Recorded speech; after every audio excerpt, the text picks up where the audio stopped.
ဗုဒ္ဓေထဝိသင်္စာဒဝရသင်္စာသဟတကိသင်္စာတတသဟတနိနမာမိတိရတမဟာအဘဂဝါလူကဂင်္ဂနန္ဒာနိဗ္ဗုဒ္ဓဇိနာဒေတဓမ္မေသတကိစ္ဆာအာရိဏနမမဟံနမကာရနုဘဝေနဟိတဝသဗ္ဗေဥပဒဝေအနေကအန္တရာယပိဝိနသံတုအသေတတောအထဝီတောသုံးပါးဘဝသုံးလောကတွင်ညာနာရောင်ဖိအောင်ဘိသိနှင့်နှစ်ကျိတ်ရှိစုကုန်သောသဗုဒ္ဓေသတဆောင်ပမဉာဏ်ရောင်ဝါဖြင့်သစ္စာပွင့်လင်းတရားမင်းတို့ကို၎င်းဒေါရတိသသဟတကိနိဗ္ဗာန်ကိန်းအောင်ဆက်မွေလျောက်သည့်12000ကုန်သောတံဗုဒ္ဓေသလယောင်ပမဉာဏ်ရောင်ဝါဖြင့်သစ္စာလင်းပြောင်းမြတ်ဘုံကောင်းတို့ကို၎င်းသစ္စာတရသဟတတိတောင်းထိုင်စကြဝဠာကုံရောင်ရှိ9သိန်းကုန်သောတံဗုဒ္ဓေသ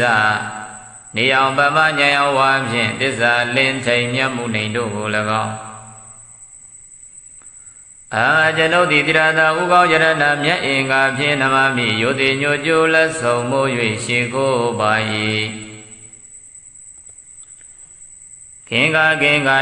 ဂမြေအတွေ့၌ဝါလူကရှိကြကုန်သောသဲတို့သည်အဘကနေကြကုန်သေး၏နေဗုဒ္ဓဘုံဆက်သိ၍ငြိမ်တော်မူကြကုန်ပြီးသော